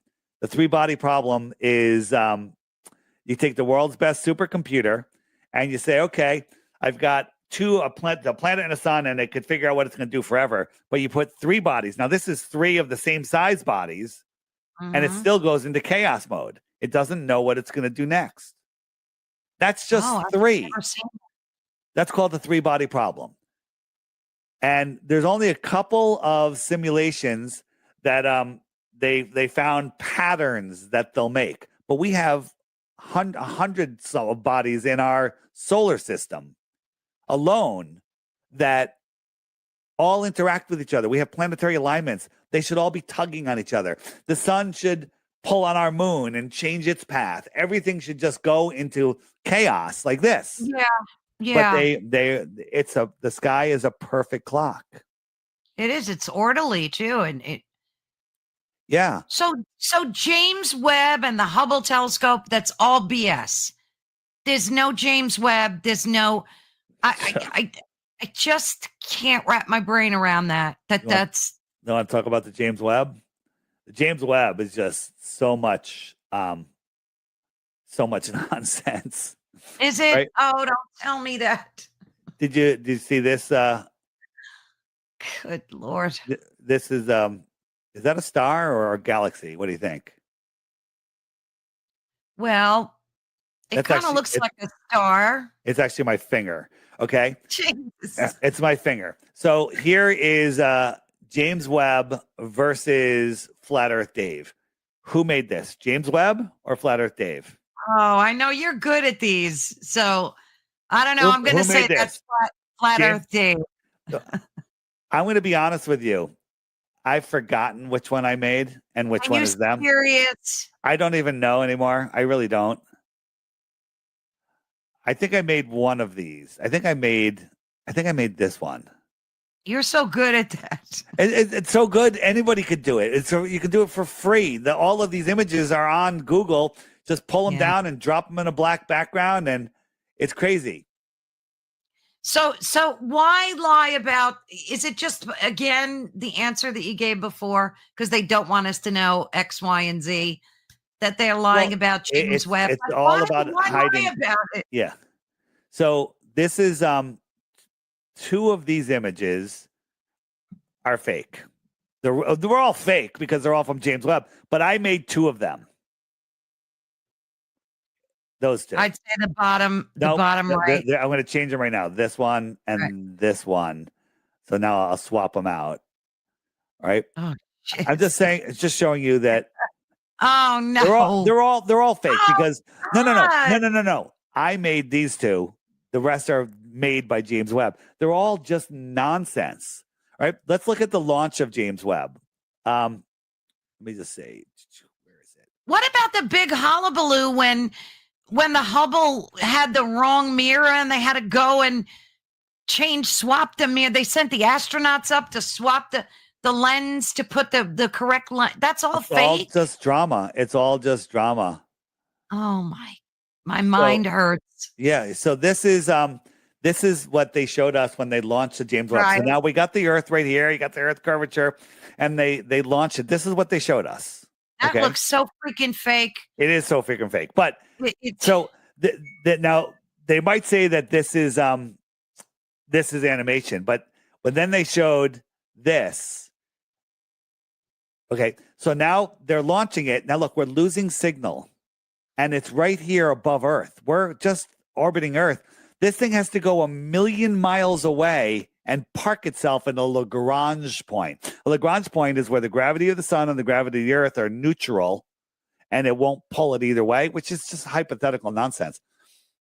But we're losing signal when we're right next to Earth. We got to go 1 million miles and park. So now it's gonna deploy the telescope now. I'm just gonna fast forward a little bit. Fast forward. Let's see. So it's deploying it right now.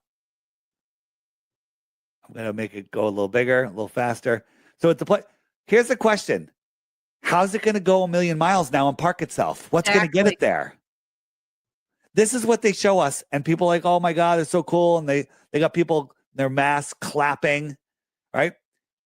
Absolute and total nonsense. This guy that works there, I'm assuming that's NASA.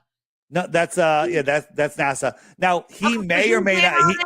He maybe not, because we had one of the guys that was involved in the moon landing, the Apollo launches. He said they did so many simulations that when the real thing happened, they couldn't tell the difference between the simulation and the actual thing. That's what he said in an interview. So they're all fooled. Now there's probably some people in there that are shills, and other people that are just leading them along. Just last year, they said, now here's where your brain's going to melt again. They said the Hubble found a galaxy 13.4 billion light years away with inhabitable planets. They think that these planets are inhabitable, so they can see planets. Cool. So we say, point the Hubble at the moon and show us the moon landing equipment. Yeah, I ask that question all the time. All Well, the time. Show now, me the flag that you planted there too. so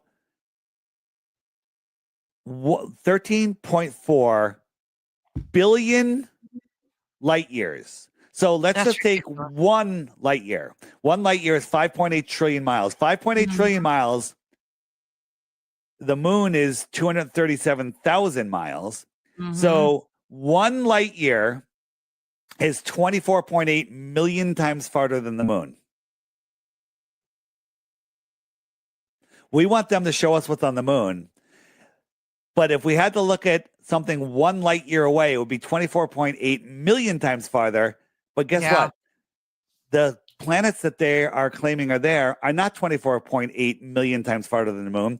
They're 24.8 million times 13.4 billion.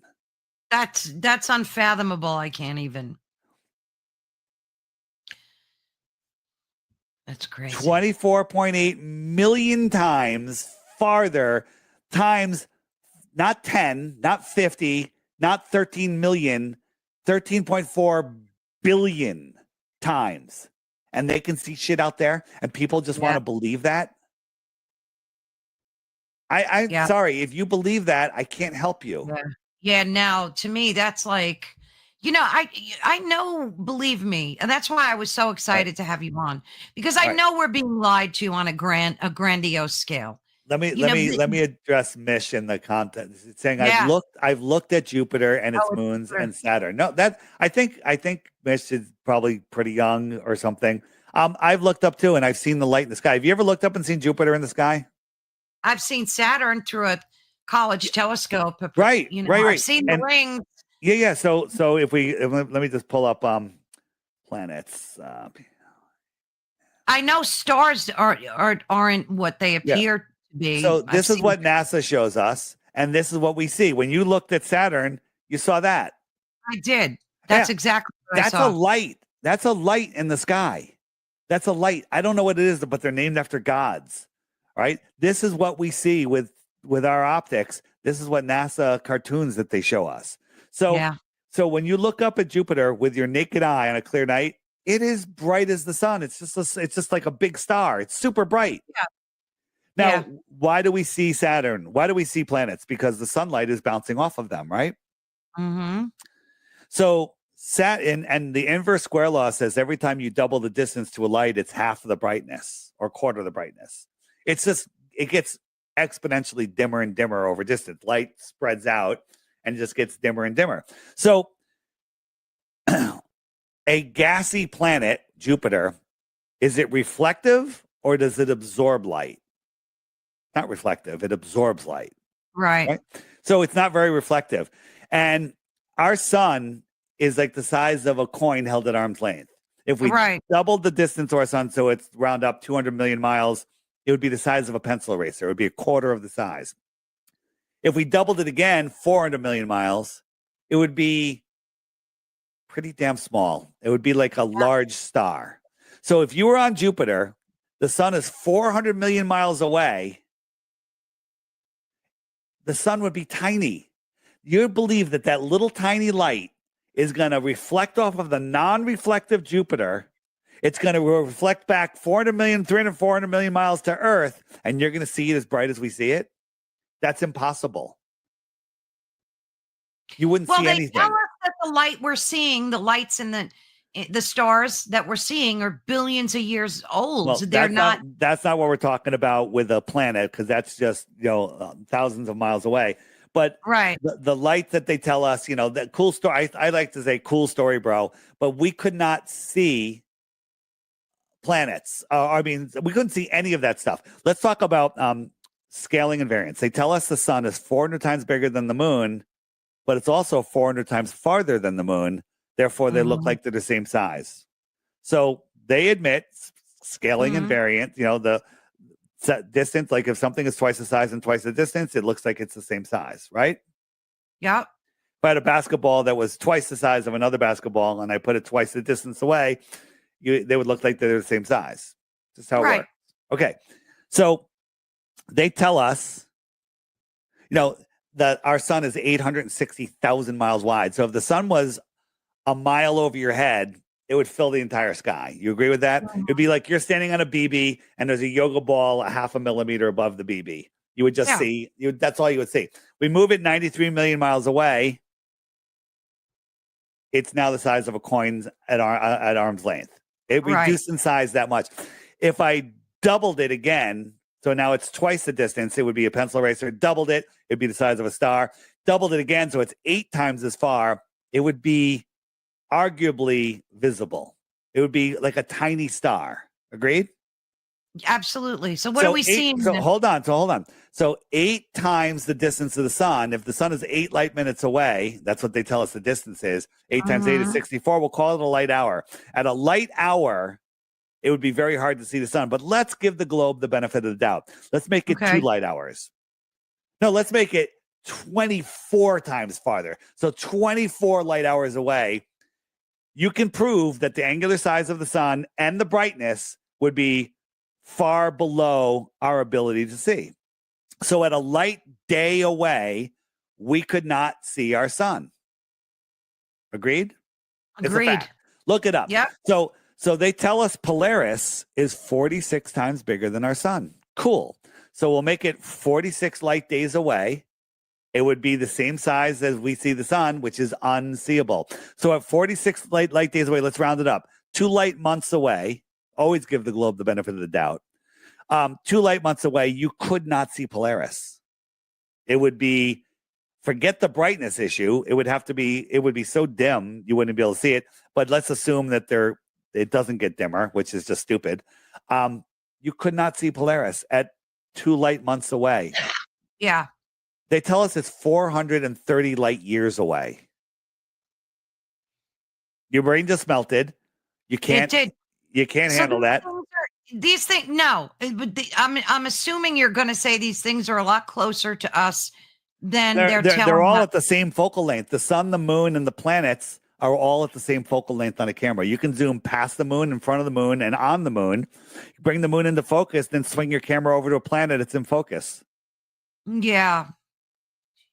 So it makes so much sense when you explain it that way. So, well, it does, and then the globers will freak out and everything. Yeah.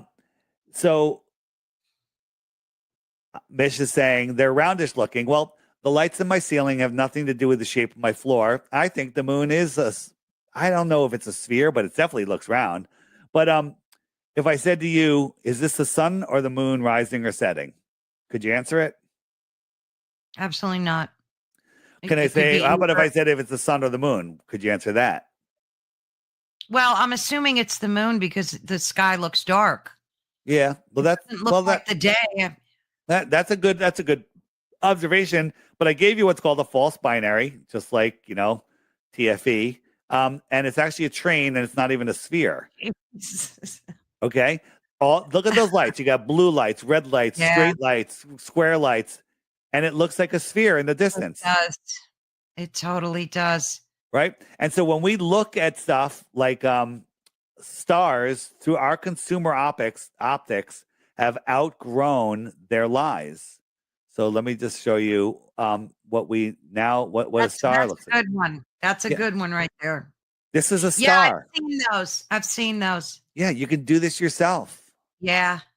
Right. And when you think you saw Jupiter and its moons, you saw a light, which is impossible to be Jupiter, and you see little lights next to it. I don't know what they are, and neither do you. And Arcturus, you can see, this is Arcturus, you can see with your naked eye. They say that in Ezekiel that the stars are angels, and they can be seen as a wheel inside a wheel. Yeah, that's the Ezekiel thing with the eye in the center. Yeah. I'm seeing a kind of wheel inside a wheel there. Yeah, that's kind of cool. And it looks like orbs too, like many an orb that you would see. Dave, how many years have you been researching all this exactly? I got dragged into flat Earth in 2014. I can tell. I mean, what we have like maybe 2 minutes left, but I would love for you to come back because I have 3 pages of questions that I didn't get to. We Do can you think? schedule another one down the road a little bit. Yeah, I would love that. What do you? So you have an app. You have like what are the things you're offering folks to help them understand? Here's the thing. If you want to Google flat Earth and stuff, leave me alone. Don't bother me because you're just going to get fed nonsense, and they're going to call me all sorts of names. But if you want to use your God-given common sense and verify all this stuff yourself, don't believe anything I say. Verify everything yourself. Go out, measure the Earth. We've done it. We've done experiments all over the place. On my app, if you go to the more resources page, which is the web, the button that looks like a spider web, you scroll down to experiments right here. They're all documented for you. We've done them for you. We've documented them for you, but we'll show you how to do them and you can go do them yourself. There's all sorts of stuff. The frequently asked questions page answers all your questions. Why would they lie? What about eclipses? What about Eratosthenes? How do seasons work? All of them have been answered. All of this information is being hidden from you by Google. This is the more resources page. All sorts of books, biblical, novel, old world, amazing stuff. We have. I'm going to be speaking at a couple conferences. I might as well mention them. The International Truth Expo, which is the internationaltruthexpo.com, which is in November in Quartzsite, Arizona. And let me just, how do I get out of that one? Oops, I want to go back here. Where'd it go? And then before that, I'm going to be at truthercon.com, truthercon.com. That's in October 25th and 26th in Texas. Come down. It's going to be an amazing conference. And then after that, I'm going to be, I keep hitting the wrong button to do that. It's funny. I'm going to be in Puerto Vallarta, Mexico. Oh, nice. At Acapulco. That's a really fun one. That's like a 5-day conference. So if you're looking for a vacation, that's the place to go. I always wanted to go to that Acapulco. It looks like so much fun. Yep. I have the homeschool section with all longer format, amazing stuff. Featured content creators on here. I have a biblical section, mind-blowing, whether you believe in the Bible or not. It's mind-blowing for either group. This is the old world page, one of my favorites. This will keep you busy forever. Awesome. You can search videos without getting nonsense here. I have trivia game, a memory game is in the works, different languages. But the greatest thing, one of the greatest things on here is the friend finder. And this shows you where other flat earthers are around the world, and you can contact them. So if we look at the United States here, we're filling up. These are people that actually have my app and are using it now. These are people that are on the friend finder, and it's worldwide. Yeah, I see that. This is the UK. Wow.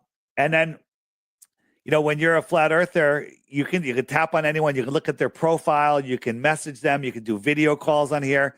I have the matchmaker, which you say, all right, I'm a male. I have myself as 1 year old, so I don't show up in anybody's search. I'm looking for a female, age range. I say search. And I got 117. That is so cool.